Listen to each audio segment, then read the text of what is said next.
El gobierno de Estados Unidos no quita el dedo del renglón. Y por renglón me refiero a las tramas de narcopolítica en México. Son muchas ya y en varios frentes. Está el clan Culiacán, la audioteca de Marina del Pilar, el piloto de los Chapitos que dejó ir la Fiscalía General de la República. Son varias. Así que para ponerle orden a esas historias y que estén actualizados con lo último que ha ocurrido y lo que puede ocurrir en los días siguientes, está conmigo el experto en seguridad nacional Víctor Hernández, quien nos ayudará a interpretar qué está pasando y por qué hay tanto movimiento en la tensa relación entre la Casa Blanca y Palacio Nacional. Municipios donde el crimen organizado es tan imponente, tan cotidiano, tan terrible, que se vuelven zonas de silencio. Esta decisión también de los Beltrán Leiva, que continúa intentando quedarse con la estructura del cártel de Sinaloa, y luego están otras familias, los Cabrera Sarabia, y tienes después... Parece que en la Ciudad de México hay una reconfiguración del régimen criminal. Y el gobernador Javier May, con unos cuantos días en el reto está en encontrar estos regímenes criminales bien consolidados, porque ahí es, insisto, en donde la población queda a la voluntad del crimen. Está muy complicado lo que está pasando. Siento que hay una vorágine de información y me gustaría hacer una pausa en el camino para volver a poner todo en las cajitas y entender qué está pasando. Entonces, déjame que vayamos a esta conversación en tres partes: Sinaloa, Baja California y regresamos a Sinaloa. Entonces, déjame ir un poco al tema número uno, Rubén Rocha Moya. Esta semana hubo rumores de que el gobernador con licencia podría volver al cargo. No hay nada confirmado, esto simplemente es radio pasillo, pero en tu opinión, tú que le has estado dando mucho seguimiento a cómo ha estado la relación entre México y Estados Unidos, ¿qué implicaría para México en este momento que Rocha Moya regresara por sus fueros y dijera: no me importa su acusación pública y yo regreso al poder en Sinaloa? Será una bofetada al gobierno de los Estados Unidos, no solo a una agencia en particular, a la DEA, sino a todo el ecosistema de inteligencia que hoy está trabajando en persecución del narcoterrorismo, que estamos hablando de la ATF, del Departamento de Defensa, de Homeland Security, de las policías de los condados que están en la zona fronteriza, y de que se puede hacer a través de los canales ordinarios legales mexicanos. Se puede, pero es sentenciar a Rocha Moya a muerte. A mí me parecería que sí sería el pedir e implorar un ataque con drones o un secuestro de Rocha Moya al estilo de lo que le pasó a Nicolás Maduro, y sería una ruptura de la que no podremos regresar con los Estados Unidos. O sea, que ni lo intente. No hay condiciones. A ver, condiciones parlamentarias las hay en el Congreso local porque pueden terminar su licencia, condiciones de apoyo doméstico las hay, pero lo mismo podríamos decir en Irán, ¿no? Del ayatollah y de los líderes supremos que ya van en el tercero o el cuarto, de que a todos los han terminado con ataques con drones. Y en este hay que entender que esto ya no es un juego en el ajedrez mexicano, sino que esto ya es un tema de seguridad hemisférica para los Estados Unidos. Oye, ¿en qué momento estamos? ¿Cómo está el tema Rocha Moya en este momento? Porque yo no creo que Rocha Moya pueda pasar, si atendemos a la idea de que no regresaría al cargo. Yo no lo veo extendiendo esta licencia por tiempo indefinido y pasando de vacaciones en Culiacán, donde sea que se encuentre, hasta el final de su mandato. ¿O tú sí ves que pueda alargar esta licencia sin ningún tipo de consecuencia? A ver, veo difícil que lo quisieran regresar solo para cumplir con la formalidad de la renuncia. Y el problema es que, aunque la 4T marcó cierta distancia, en un inicio sí se contaminaron, porque al menos unos 4 o 5 días tuvo escoltas del Servicio de Protección Federal. Exacto. Y del Ejército.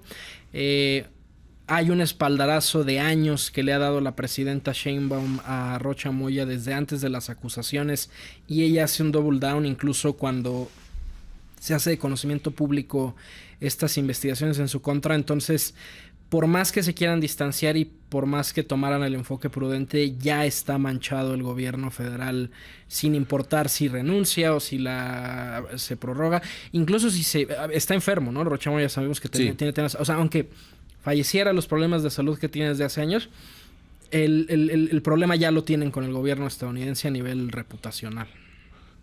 Porque yo no veo a un Rubén Rocha Moya que pueda extender esta licencia por mucho tiempo más. A ver, él se hace gobernador en 2021. Él estaría ya, digamos, casi en el ocaso de su sexenio, si pensamos que ya, no creo, en esta idea de que no regrese Rubén Rocha Moya. Pero ¿tú crees que realmente pueda acabar su mandato sin que sea pedido, sin que sea reclamado, sin que sea llevado a Estados Unidos por la fuerza? ¿Tú cómo ves ese escenario? No, porque el gobierno estadounidense, por alguna razón, sí ha cumplido con la cortesía de ejercer los rituales, como por ejemplo cuando a Nicolás Maduro, un mes antes de su arresto, le duplican la recompensa que daba el FBI por su cabeza. No era indispensable, no cambiaba el que ya había una operación militar planeándose en su contra. Eso es cierto. Pero es como cumplir los pasos de, a ver, le estoy avisando y el que avisa no es gandalla. No quita que sigue siendo una invasión. O sea, lo de Nicolás Maduro es un secuestro. Eso no es un arresto, ni siquiera en el derecho estadounidense, que es muy, muy laxo para admitir procesalmente actos de molestia. Y yo creo que Rocha Moya y otro par de gobernadores están en ese riesgo. Son los mayores candidatos a una operación como la de Nicolás Maduro, o mi hipótesis que he explicado en muchos foros como el tuyo, que es, a mí me parece que sí tendremos 2 o 3 incidentes de ataques cinéticos con drones o con misiles Tomahawk de los Estados Unidos. Y pues es difícil pensar en un perfil como tan marcado y tan ya más allá de toda redención a los ojos de los estadounidenses. Ayúdame a elaborar ese argumento que tienes, porque tú has tenido voz de profeta. La que has cantado ha aparecido. Y me gusta mucho tu análisis por lo preciso que ha sido con el tiempo. Entonces, ayúdame a entender de dónde viene tu argumento que tú dices es probablemente la salida que podría tomar Estados Unidos. Si es que no ven condiciones para avanzar en una negociación con el gobierno de México, la decisión unilateral del dronazo. Sí. ¿Cómo construyes este argumento? A ver, es un argumento que en realidad pensé hace muchos años, cuando estaba trabajando en el Consejo de Seguridad Nacional en Los Pinos, en el ocaso del sexenio Enrique Peña, porque empieza la administración Trump, estaba un poco el volado de si se iba a reelegir o no, pero era claro que aunque la reelección no fuera consecutiva, su segunda administración iba a ser virulenta e iba a ser agresiva. Hay una muletilla en el uso de la fuerza estadounidense, y es que casi cualquier adversario lo meten bajo el paraguas del terrorismo. Y una vez que tú eres designado como terrorista, en el derecho estadounidense tú ya no tienes ni derechos procesales, como es la presunción de inocencia o el derecho a un abogado para que te defienda, ni derechos humanos, porque Estados Unidos no es parte de las principales convenciones contra la tortura o de derechos humanos. Están intentando desmontar la Corte Penal Internacional. Entonces, para el estadounidense no es costoso ir y asesinar a un ciudadano de otro país. De hecho, es mucho más rápido, es más breve, no hay costos judiciales, no hay tensiones diplomáticas. Y yo creo que íbamos a llegar a este punto, incluso aunque no gobernara un republicano, porque es una muletilla y un razonamiento de la comunidad estratégica de Estados Unidos. Los policías, los servicios de inteligencia, los militares, en lo que piensan es eso: adversario es terrorismo, ¿no? Entonces, dada el amplio catálogo de cosas que se pueden considerar terrorismo, me parece que esto iba a pasar en cualquier momento. Y una vez que te designan, es que ni siquiera si eres ciudadano estadounidense tienes protecciones. El mejor caso es el de Anwar al-Awlaki. Anwar al-Awlaki era, por decirlo de una manera, como un influencer de Al-Qaeda, ¿no? No está relacionado con ningún ataque, él no hizo bombas, él no lastimó a nadie él físicamente, pero era como un influencer, predicaba el odio y el fundamentalismo islámico, y siendo ciudadano estadounidense le tiran un dronazo en Yemen. Entonces va a la Suprema Corte, pero no porque sea humano o no porque haya una polémica de que se le ejecuta sin juicio, sino por ser estadounidense, ¿no? Un asunto como de un juicio constitucional, como el amparo, pero la versión en Estados Unidos. Y al final la Suprema Corte decide que no, que si eres un enemigo del Estado, no importa la nacionalidad. Incluso puedes perder tu propia nacionalidad. Y eso ocurre frecuentemente en Inglaterra, en Estados Unidos. Si te investigan por terrorismo, lo primero que hacen es que te quitan la nacionalidad, porque entonces ya no tienes derecho a reclamar como estadounidense o como británico que hay derechos nacionales que se están siendo vulnerados. A ver, déjame ponerte una provocación sobre la mesa. Recientemente, el gobierno de Estados Unidos dio a conocer quién ubican como el sucesor del Mencho. a Nemesio Ceguera Cervantes, abatido en febrero de este año. Y ubiquen a su hijastro, Juan Carlos Valencia, el apodado 3. Muchos pensaron que iba a ser el jardinero, ya detenido, otros pensaban que iba a ser el sapo, la gallina, la línea. Finalmente parece ser que el liderazgo recae en el hijastro, hijo de Rosalinda Valencia. Pero el 3 tiene una característica muy importante. Es estadounidense. Él nació en Santa Mónica, California. Esto a ti, en esta trama de terrorismo, ¿cómo lo interpretas? ¿Cómo pensar que ahora el líder del cártel más poderoso es un estadounidense? Es que es una pinza. O sea, a ver, la campaña de Donald Trump no se entiende sin el odio a la inmigración y sin la incertidumbre que está generando. Hasta que no lo para la Suprema Corte, él tenía la intención de eliminar el jus sanguinii, la herencia de la nacionalidad por el nacimiento en Estados Unidos o en razón de que tus familiares son estadounidenses. Ahora, como no pudo con esa batalla, va sobre las green cards. Este empoderamiento de ICE como agencia de inteligencia paralela, casi ilegal. Hay un odio racial ahí mezclado en esa campaña. Irónico, porque los latinos han votado mucho por Donald Trump y su gabinete está lleno de perfiles, podríamos decir, en algún sentido mestizos. Me refiero a Marco hijos Rubio, de cubanos, nietos de cubanos. O sea, pues sí, a ver, son estadounidenses, su mentalidad es estadounidense, pero étnicamente podríamos decir que son como esas comunidades que se han mezclado y que conviven allá. Y es como una respuesta autoinmune, o sea, como Estados Unidos peleándose con ese gen mexicano al cual ese lado del sector republicano, ¿cómo lo percibe? Como criminal, como problemático, o sea, como un sinónimo de latino es un problema. Y ya hay una representación artística del latino como enemigo. Creo que lo platicábamos el programa pasado. El malo de las películas estadounidenses tipo Sicario, por ejemplo, sí, ya no es el árabe, ya no es el soviético, es el latino, ¿no? El narco mexicano, el narco colombiano. En este videojuego Call of Duty, en el Modern Warfare que salió en la pandemia, el malo y el escenario es el de una invasión de México y el malo es un narcotraficante. Sí, y ocurre una de las misiones más complejas del videojuego, por cierto, ocurre en un escenario muy parecido a Michoacán. Uno dice, esto es Nueva Italia, Michoacán, no se hagan.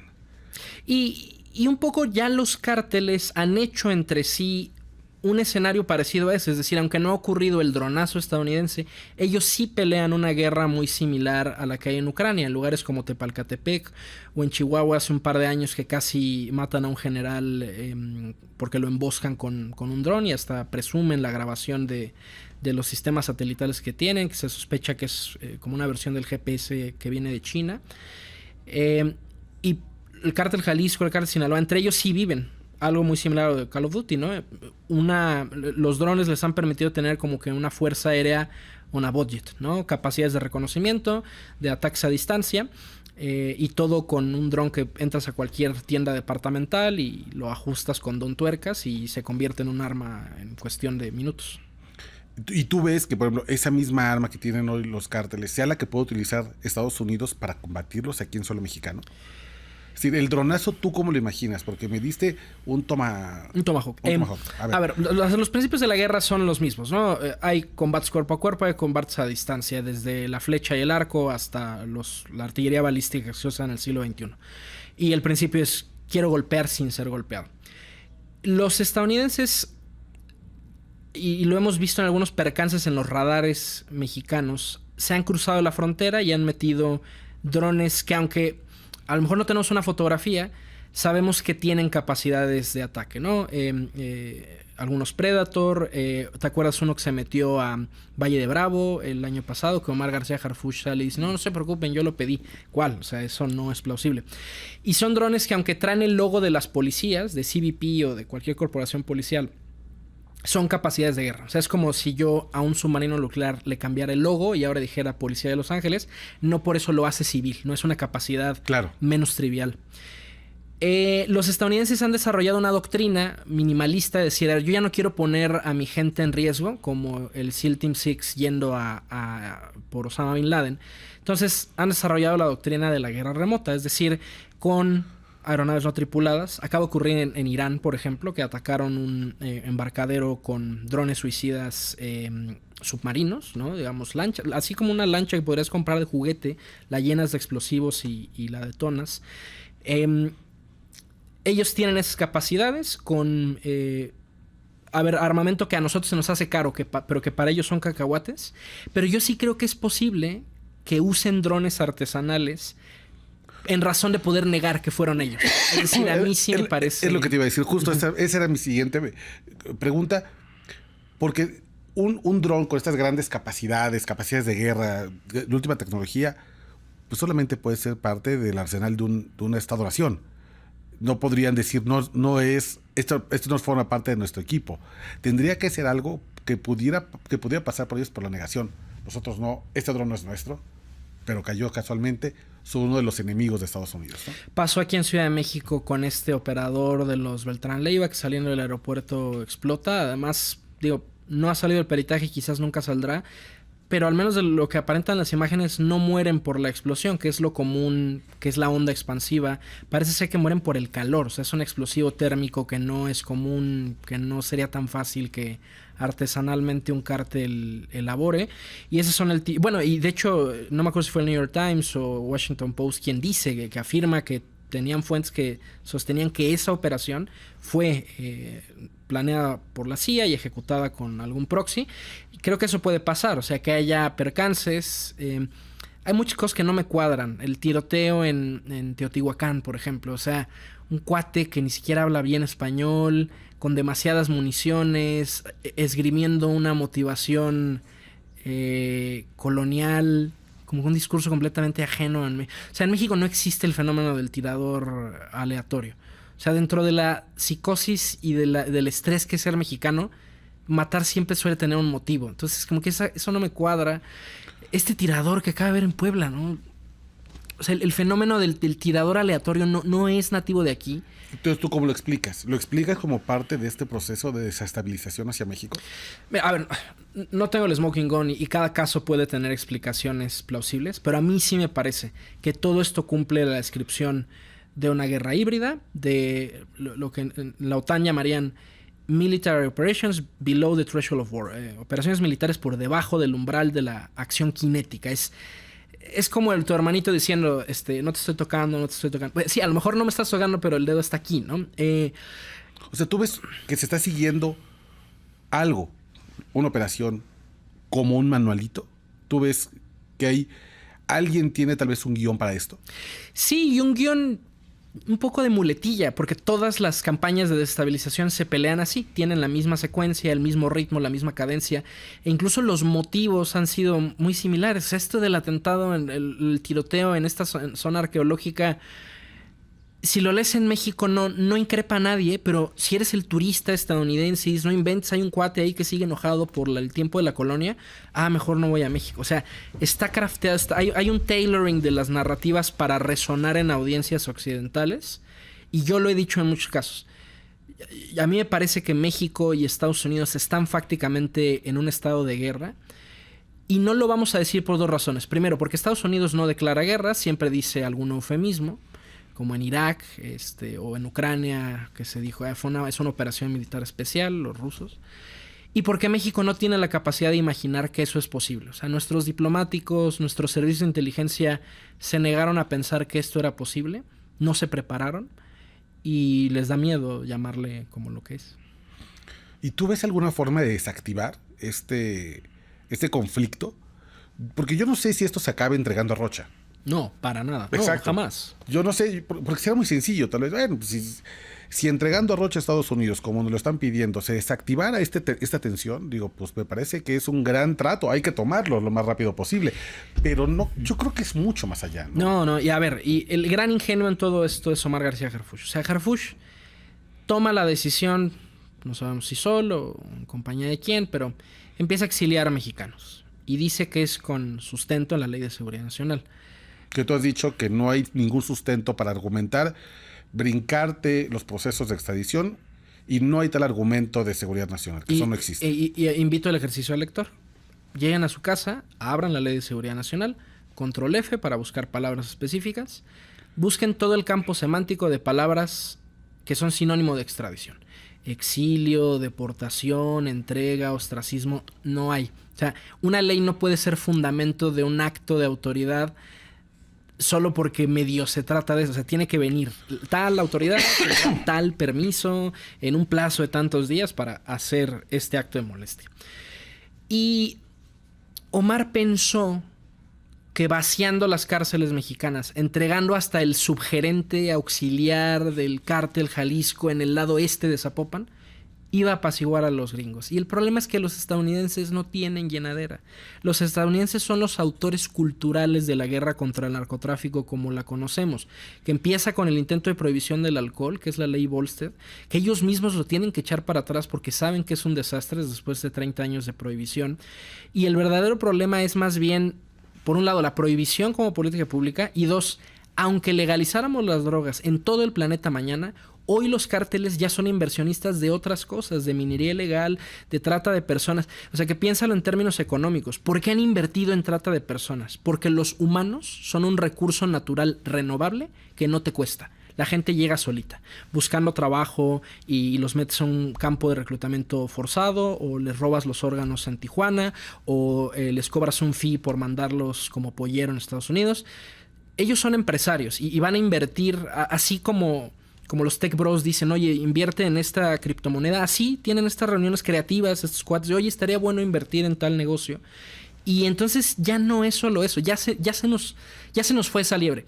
O sea, esos mercados y esa inversión ya no hay forma que la podamos desinyectar de la economía mundial, y va a seguir mutando por siglos en otras cosas. No lo digo como en un sentido antropológico de siempre va a delito, me refiero, no, estos personajes, esta camada que lucró con el narco, ya se capitalizó lo suficiente como para reinvertir por generaciones en otras cosas. Entonces sería inútil mandar 92 o mandar 200 o mandar 300. O mandar, a ver, la población penitenciaria en México, que son como 200,000 personas, 300,000 personas, aunque mandaras todas. El lunes seguirías teniendo a Marco Rubio y a Donald Trump diciendo queremos invadir México, ahora por otra cosa, ahora por un tema ambiental o por un tema de que está desbalanceada la balanza comercial.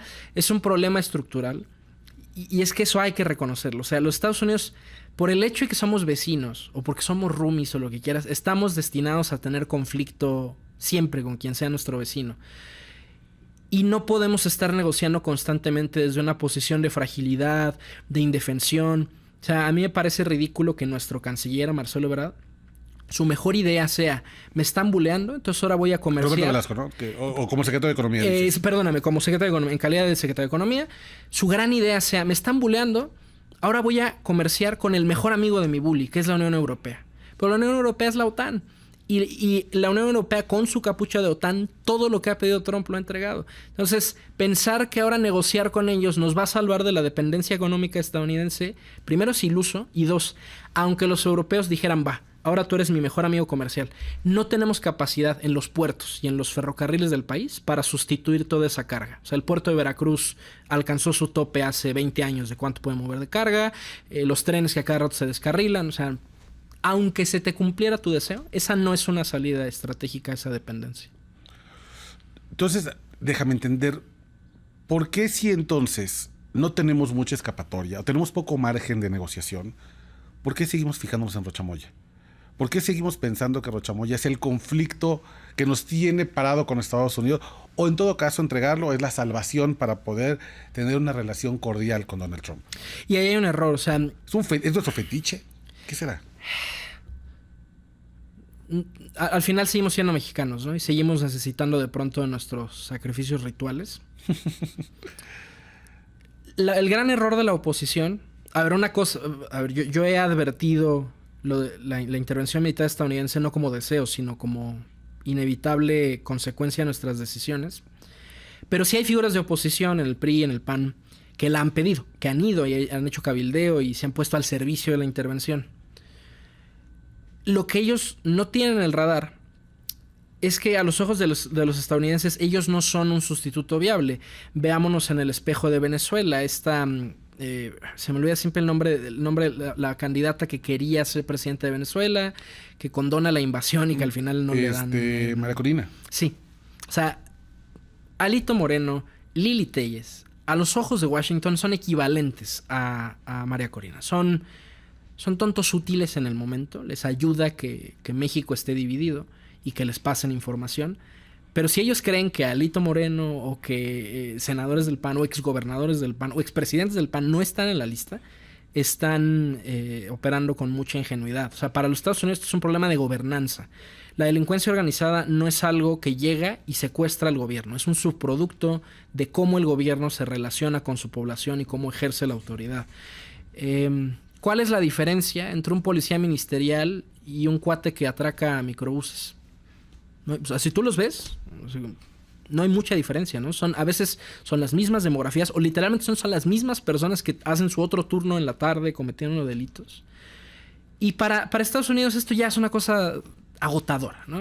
Ya hay una visión ontológica de el mexicano es delincuente. O sea, no hay mexicano que no sea delincuente y problemático. Le sirven estos embajadorcitos, Alito Moreno, Lili Téllez, pero los van a descartar tan pronto como tengan mejor establecido cómo se va a ver esa operación y nadie la va a librar. O sea, yo creo que hay gobernadores de MC, ex senadores de todos los partidos que están en esa lista, solo que selectivamente irán saliendo dependiendo de cómo evoluciona estas detenciones o secuestros o como les queramos llamar.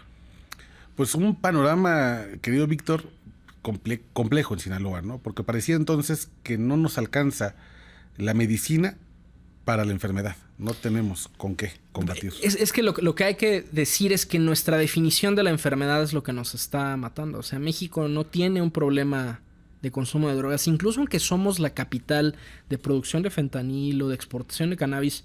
O sea, si tú revistas la encuesta nacional de adicciones, estamos hablando de 1 de cada 10 mexicanos que tiene algún uso problemático. O sea, no hay aquí en México un problema como el que se ve en Portland en términos de salud pública, lo cual es raro. Pues, aquí se hace, como por qué no sería un lugar de consumo. Claro, tenemos otras adicciones, ¿no? Lo que más mata a mexicanos no es el chapo, es el azúcar, ¿no? Es hipertensión, diabetes. Y entonces nos estamos tomando una quimioterapia, un tratamiento muy agresivo que nos lastima y que nos destruye como sociedad. ¿Y en beneficio de qué? A mí eso sí me encabrona, o sea, porque hay muchos simpatizantes de Trump que dicen México no está haciendo lo suficiente. Llevamos 500,000 de muertos y desaparecidos desde principios del siglo XXI a la fecha. Hemos destruido hectáreas, quizás debe ser algo equivalente como a 2 o 3 veces la superficie del estado de Chihuahua. Hemos militarizado nuestra seguridad pública, hemos tergiversado nuestro estado de derecho y a nuestro vecino se le hace que eso no es suficiente. Para mí entonces la solución es muy clara. Arréglense ustedes, jóvenes. O sea, yo no voy a poner una más vida mexicana en peligro porque ustedes no saben no meterse cualquier basura en su organismo. Claro. Me parece que es una reflexión que no había escuchado y la verdad es que me hace mucho sentido. Sí, ¿cuánto es suficiente de parte de nosotros, no? ¿Cuántos muertos más ponemos? ¿Cuántos presupuestos más le vamos a quitar a salud, educación para ponerle presupuesto de guerra? ¿Cuánto más quieren que le pongamos a una Guardia Nacional que opera en realidad como albañilería o como muro migratorio? Y me parece que es una pregunta muy pertinente que tendremos que empezar a hacernos. ¿Cuánto más quieren de nosotros? Y creo que las dos cosas pueden ser simultáneamente ciertas. O sea, yo a título personal no quiero una invasión estadounidense. O sea, porque soy mexicano, porque sí quiero vivir en una república independiente donde nosotros seamos quienes dictemos el rumbo de nuestra vida. Como cualquier persona. ¿Por qué te sales de casa de tus papás? Pues porque hay algo bello y prerequisito de la felicidad en la libertad. Pero también es cierto que nuestro gobierno como ecosistema, y no solo el de Morena, el que sea, necesita de la criminalidad para ejercer control y para obtener ingresos, para obtener rentas. Y yo creo que podemos pelearnos con las dos cosas, con el intervencionismo extranjero, que tiene muchas facetas, algunas son regulatorias, otras son comerciales, otras son abiertamente el uso de la fuerza, como podemos pelearnos con la criminalidad. Pero yo no creo que ya tenga más caso seguirnos peleando con esa, con la del narcótico y con la de las adicciones. Porque si nos vamos a adicciones, ¿cuántas personas no tienen ya hoy una adicción al teléfono, a las pantallas, clínica? Vamos a poner la Guardia Nacional. Si ya pasaste más de 3 horas en TikTok, va a entrar la fiscalía y te van a detener. Hay adicciones de naturaleza sexual, adicciones al coito, adicciones a la masturbación. si ya te pasaste de la cuenta va a venir el ejército y te va a meter a la cárcel, al azúcar. O sea, se muere de la risa las muertes que genera el azúcar respecto de toda la guerra contra el narco y todas las adicciones. O sea, estamos hablando de un orden de 10-1. Muertes por hipertensión, diabetes, enfermedad hepática no alcohólica. Vamos a poner a la Guardia Nacional a hacer incautaciones de gansitos, ¿no? O sea, hay un problema ahí de incongruencia. Yo ya no empeñaría la vida de un mexicano más por prohibir el consumo de sustancias. Hermano, déjame moverme a otro tema, que es la audioteca de Marina del Pilar, la gobernadora de Baja California. En los últimos días hemos visto una serie de audios que han salido, sobre todo los publicados por Héctor de Mauleón, en el que aparece una gobernadora que está negociando con alguien que al menos se presenta como representante de una agencia de Estados Unidos, y luego esta gobernadora ofrece cosas, ofrece información de seguridad nacional, en lo que ella dice que es un trámite para recuperar su visa, pero que más bien parece un trámite para obtener inmunidad y no enfrentarse a una posible extradición o una posible extracción a lo Nicolás Maduro que la ponga en Estados Unidos. Yo hoy quisiera preguntarte, porque tú conoces bien estos consejos de seguridad. Cuando la gobernadora dice, ustedes díganme qué quieren del Consejo de Seguridad y yo se los paso, pues para que vean que yo soy buena onda, pues para que me devuelvan el favor. ¿De qué está hablando la gobernadora? Mira, Omar García Harfuch y la presidenta confían en que mucha gente no conoce cómo funcionan estos organismos, pero para su muy mala suerte, yo he de haber sido la penúltima persona que en Los Pinos apaga la luz. Si me toca esa salida de Enrique Peña y la entrega junto con muchas otras personas, ¿no? Yo solo era un engrane de un ecosistema político. Y yo trabajaba para esa oficina donde solo hay 20 pelados, y solo hay 20 pelados en este mundo que te podemos contar la misma historia, que es el Consejo de Seguridad Nacional. Aunque se escucha de forma muy extravagante, el Consejo de Seguridad Nacional es una cosa trivial. Es un formato de reunión de gabinete donde quienes vienen son o los funcionarios que hacen uso de la fuerza, fiscales, la Policía Federal en su momento, el Ejército, y quienes habilitan el uso de la fuerza. Hacienda, porque puede pagar esos sueldos, o Cancillería, porque gestiona las extradiciones. Y aunque se escuche muy impresionante, el Consejo de Seguridad Nacional era una cosa trivial, ¿no? Era una reunión no muy importante, nunca se decidió algo como particularmente decisivo, porque los acuerdos siempre se hacían en corto, o sea, no se decidían en el pleno del Consejo, eran negociaciones interagenciales más discretas.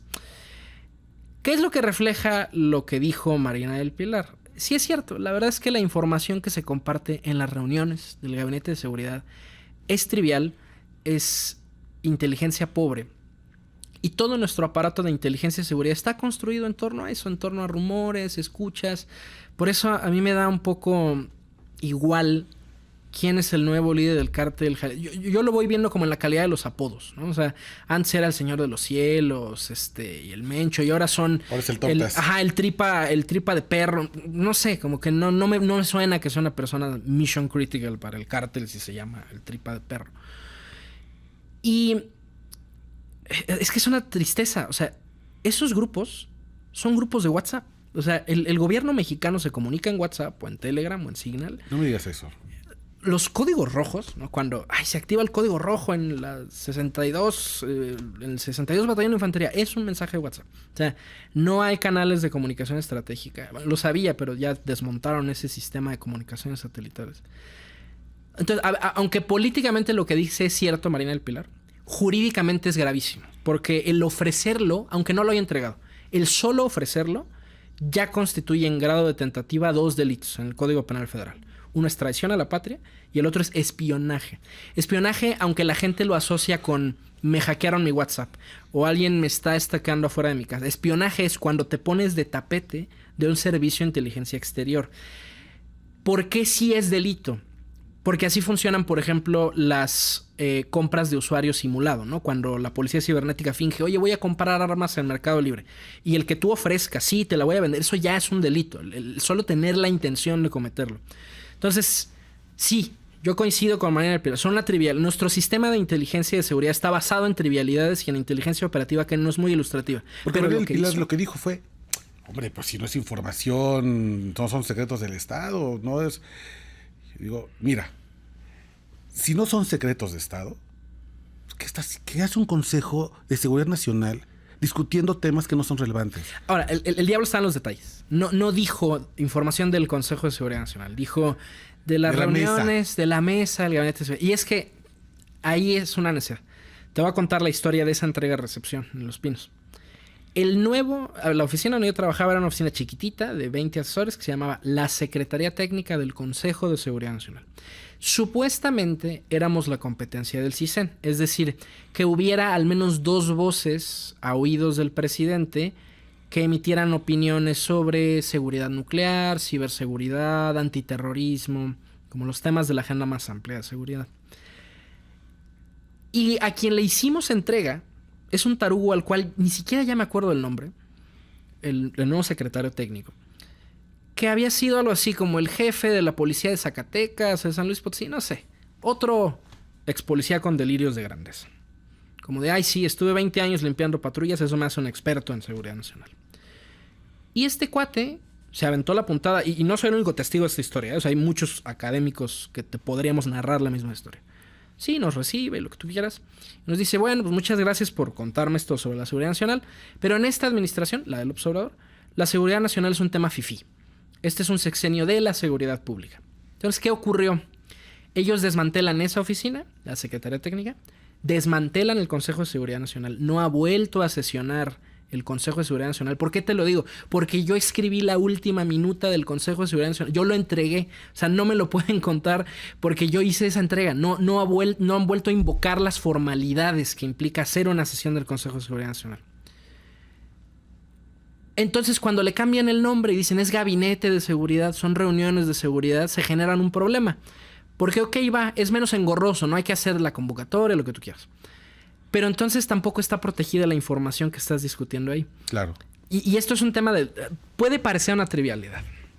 Y la 4T lo pensó una trivialidad hasta que pasó lo de Marina del Pilar. La ley de transparencia en México no te permite clasificar la información en automático. Hay que hacerlo como que a granel. De tal proyecto, tal partida, lo declaro algo de seguridad nacional, entonces ya no puedes acceder a ella. Y eso normalmente se iba al INAI y había pleitos. Ayotzinapa sí se descubre la participación en el ejército a base del acoso vía transparencia de los militares. Pero lo único que sí estaba protegido en automático en la Ley de Seguridad Nacional eran las actas y las discusiones, las minutas del Consejo de Seguridad Nacional. A algunos les pareció un exceso, porque si en la minuta, o sea, te juro que luego llegaba a pasar, y felicitamos al general Cienfuegos por su cumpleaños, así como de un gesto bonito, ¡ay, qué bonito! Y se anota que de aquí, de tal partida, va a salir lo del café. Eso se consideraba secreto. ¿Por qué? Porque era una cobertura automática. Uh-huh. Marina del Pilar, al decir, atendía estas reuniones que no se llaman del Consejo de Seguridad Nacional, bien puede litigar y decir, pues es que eso no está protegido por default. No la va a meter en menos problemas con la 4T, pero legalmente eso es algo que muchos profesionistas de la Seguridad Nacional les dijimos. Parece una cosa engorrosa, sí, está de flojera hacer la minuta y la convocatoria, pero tiene una razón de ser jurídica para estos problemas. Para cuando hay traición a la patria, cuando hay espionaje, porque para eso es el derecho de la seguridad nacional, para lidiar con los problemas que tú nunca crees que van a pasar.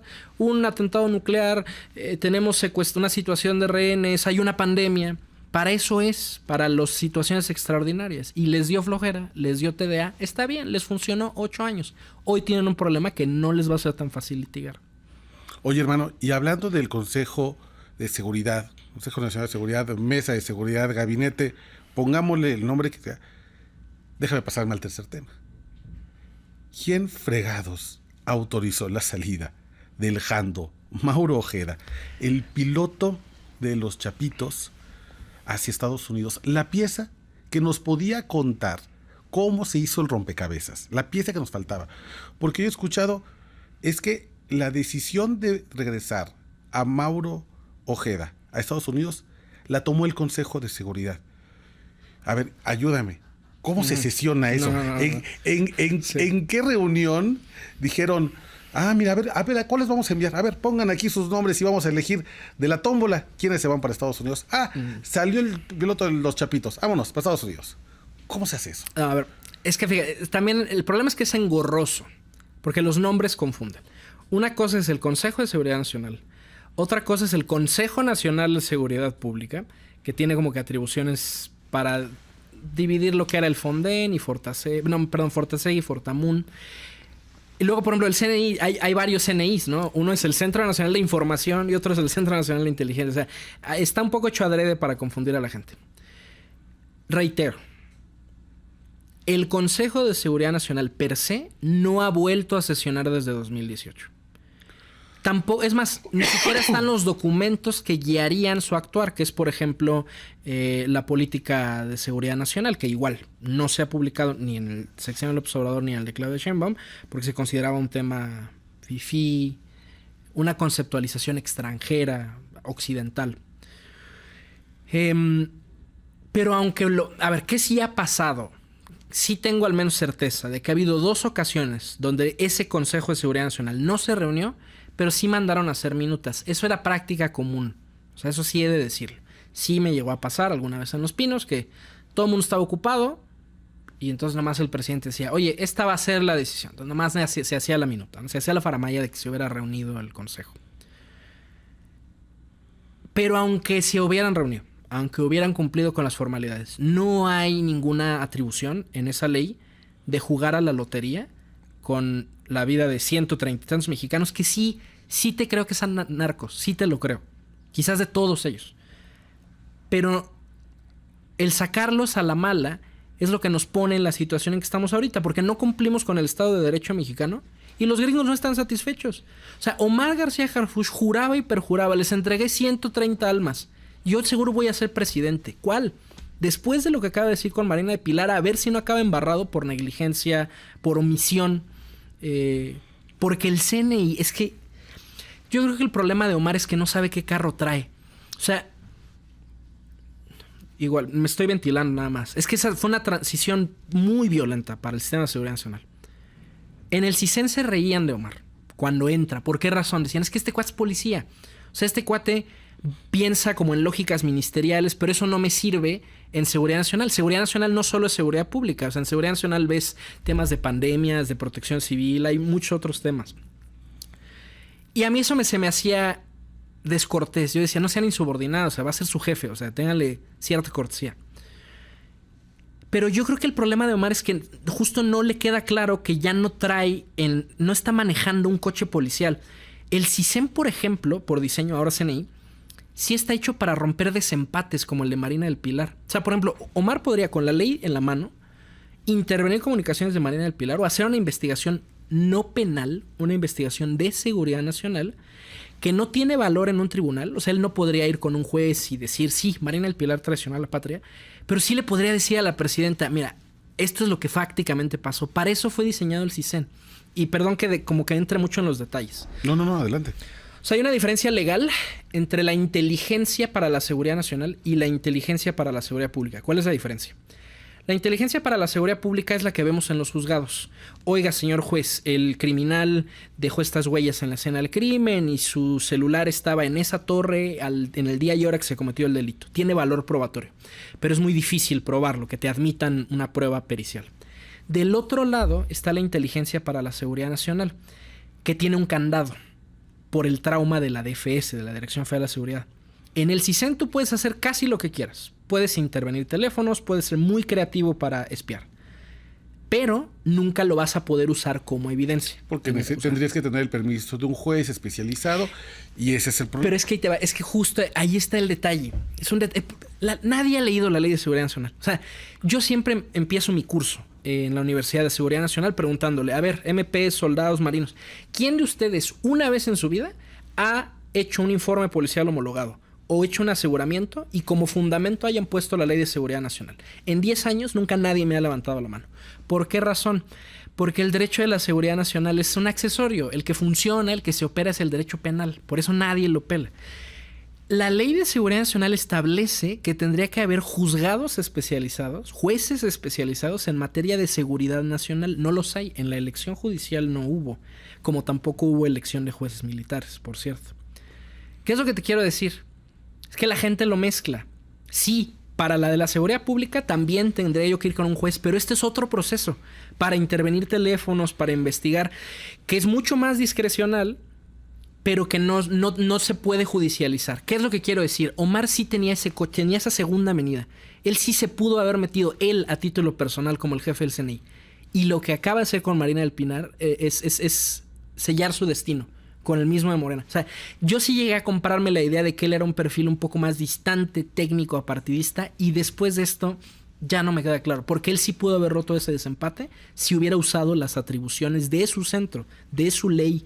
Ese es el carril al que pertenece él. En el estricto sentido no es tanto la cabeza de la seguridad pública como lo es de la seguridad nacional, pero él todavía no lo acaba de masticar. Entonces, ¿cómo entender entonces?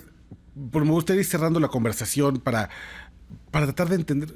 ¿Tú cómo interpretas entonces todos estos hechos que han ocurrido en los últimos días? Marina del Pilar, Rocha Moya intentando volver, el tema del Jando, ¿no? En el que nos dicen, pues ya la fiscalía nos va a explicar, o el propio secretario, alguien tendrá que hacer una explicación de por qué mandamos a la pieza más relevante. Ayúdame, Víctor Hernández, a darle forma a esto que estamos viendo, porque lo que entiendo de la conversación primero es, la relación con Estados Unidos pasa por su peor momento, hay una tentación de una decisión neutral por parte de Estados Unidos. Entonces, el dronazo. Luego también está un secretario de seguridad que, a tu juicio, renuncia a las atribuciones técnicas para ponerse la cachucha política, y al mismo tiempo están estas pifias todo el tiempo, como es entregar al Jando. Ayúdame a leer qué está pasando en este momento, para quedarme con algo con una especie de resumen o de conclusión. Es que fíjate, por eso un poco mi diatriba de hace rato en contra de Omar. O sea, Omar mandó a hacer una serie de reformas a principios de la administración Sheinbaum, precisamente para fusionar seguridad nacional y seguridad pública. Esta película ya la conocemos. Casos dramáticos donde un jefe de policía y un fiscal no están coordinados o están peleados y se avientan la bolita. En cualquier otro escenario te diría, ni modo, ese es el diseño del ecosistema judicial mexicano. Pero en este caso, Omar sí podía y sí puede a la fecha quitarse esa capucha del jefe de policía y ponerse la capucha del jefe de la inteligencia mexicana y decir, ok, lo que voy a decir no es una sentencia, no soy un juez, ni soy un fiscal, pero en uso de mis atribuciones de investigar por afuera, como una suerte de juego y metajuego, como de investigar desde arriba de forma panorámica, sí puedo decir que sabía quién era el Jando, o que lo que está diciendo Marina del Pilar constituye un riesgo a la seguridad nacional. Y a mí lo que más me angustia de todo esto es la reacción tan infantil de la clase política, en específico de Morena, a toda esta situación. ¿Qué ha respondido Rocha Moya, Marina del Pilar? Responden como si les fueran a cobrar del Electra o como si debieran una itálica. No, pues es que no me han notificado. No me han encontrado en mi casa. ¿Sabes cómo le notificaron a Osama Bin Laden? Llegó el SEAL Team 6 y lo mataron. A Nicolás Maduro tampoco le mandaron un oficio ni le avisaron, no. Llegaron, señor, súbase al helicóptero. O sea, el derecho del antiterrorismo no es para jugar. Es más, yo te diría que eso ya no es derecho. O sea, hay una tradición, hay dos versiones de entender el derecho. La garantista, que es la que en principio creemos en México, que es una donde la violencia tiene límites, la dignidad humana, los derechos procesales. Y hay otra doctrina que se llama el derecho penal del enemigo, que es la idea de decir, si tú cometes ciertos delitos, tú eres un homínido, pero tú ya no eres un humano. Tú eres un riesgo, eres un problema y te voy a eliminar. Y el derecho al antiterrorismo son como unos fierros, nada más como para medio sostener la violencia desmedida del Estado. A Marina del Pilar, o a Rocha Moya, o a Salgado Macedonio, o a quien tú quieras, sí, no va a llegar un actuario con un cinturón pirata de Gucci, con su logo, con su traje brilloso de litigante, de coyote de juzgado, a decirle, no, me tienes que avisar 3 veces antes de quitarme mi visa. No, ¿dónde te vas a enterar? Cuando veas tu nombre en la lista de personas sancionadas de la OFAC. Cuando llegues a Estados Unidos y te digan, sabe que su visa está revocada. O, peor aún, cuando de pronto estalla el vecindario porque los gringos dijeron hasta aquí. Ese es el problema. Ellos creen que se están peleando con un MP mexicano, con un policía mexicano. No, se están peleando con la maquinaria militar más poderosa y también la más tosca de la historia de la humanidad. No les van a avisar. Ya fueron muy corteses los estadounidenses. La famosa lista de gobernadores, de narcogobernadores, ya la tenemos. Es la gente que ha perdido su visa. Esa gente, banqueros, notarios, influencers, esa es la gente. Yo nunca he visto a los estadounidenses teniendo la cortesía de avisar. Tú eres el que sigue si no le bajas 2 rayitas. Esto sí me parece sin precedentes, la cortesía, la elegancia de avisar. Y no están escuchando. Están escuchando con oídos mexicanos, no con oídos de supervivencia. Es la cortesía del vecino. Y me imagino que es la cortesía a que se debe que tenemos una frontera compartida de 3,000 kilómetros. Pero nos están viendo exactamente como enemigos. Y hoy quisiera preguntarte, Víctor, hacerte la última pregunta, porque se nos está acabando el tiempo. ¿Qué ves hacia el futuro? ¿Qué ves? Sé que no es posible sacar una bola de cristal, pero con la tendencia, con lo que ha pasado, ¿qué sigue en el manual?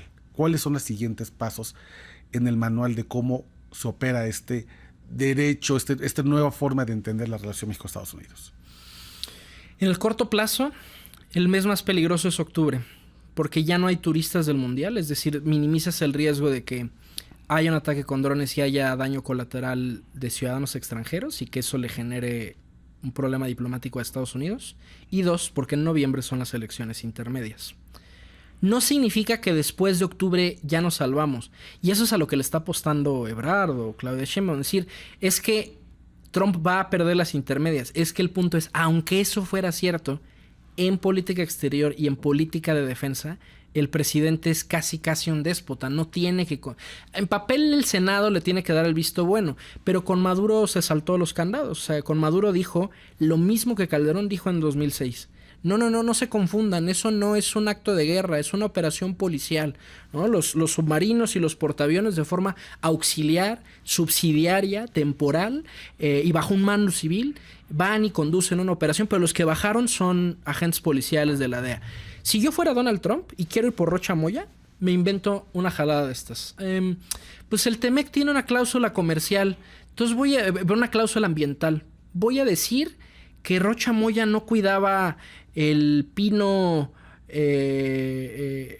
o lampiño de donde tú quieras, y entonces voy a mandar a las fuerzas especiales de los guardabosques. Entonces va a ser una operación ambiental. O sea, formas hay de darle la vuelta a los peros del Senado para venir y cometer lo que fácticamente es un acto de guerra. Ahora, veamos 10 años en el futuro, aunque no esté Trump, ni sean los republicanos que están en la Casa Blanca. Esto es un superpoder. O sea, revivieron la guerra contra el terror cuando ya no tenía defensores, no tenía presupuesto, no tenía relevancia. Y entonces, ¿qué es lo que ampliaron? El catálogo de villanos. Entonces es un superpoder discrecional que yo creo que ni un demócrata, por más de izquierda que fuera, le va a decir que no a esa tentación. Porque amplía los supuestos en los que puedes espiar, en los que puedes cancelar ciudadanías, puedes cancelar green cards. Esto me parece un evento que va a marcar tanto el siglo XXI como las Torres Gemelas, en términos del sistema, el ecosistema de seguridad internacional que nace a partir de él. Nace por una coyuntura, pero así como Bush solo lo había hecho por una coyuntura, esto va a vivir mucho más allá de Trump, de Hexet, y nos lo vamos a fumar fácil unos 100 años más. La ampliación de la discrecionalidad de lo que el sistema de seguridad nacional se come y dice, eso ya no es seguridad pública, eso ya es más grave, entonces necesito combatirlo desde mis lógicas, las lógicas militares, y eso es lo que no han entendido. Yo en el fondo creo que Estados Unidos le está copiando a México sin saberlo. La calderonización, o sea, el mezclar seguridad pública con seguridad nacional, eso va a ser un problema de la relación cívico-militar en Estados Unidos. Porque hoy quien hace cabeza en la persecución de Rocha Moya o de Marina del Pilar no es el FBI, no es el Departamento de Justicia, es el Departamento de Defensa. Y el Departamento de Defensa no da conferencias de prensa, no avisa, no te confirma si fueron ellos, solo te enteras cuando lo explota. Y eso va a costar, porque ellos sí tenían una tradición de decir, defensa es una cosa, seguridad pública es otra. Aquí se puede romper esa barrera y puede ser un problema cultural allá y legal allá en Estados Unidos. Pues como dices, Víctor, la verdad es que estamos asistiendo a un cambio de mundo. Yo creo que, coincido contigo, desde las Torres Gemelas no habíamos visto una manera distinta de relacionarnos con el resto de la comunidad internacional.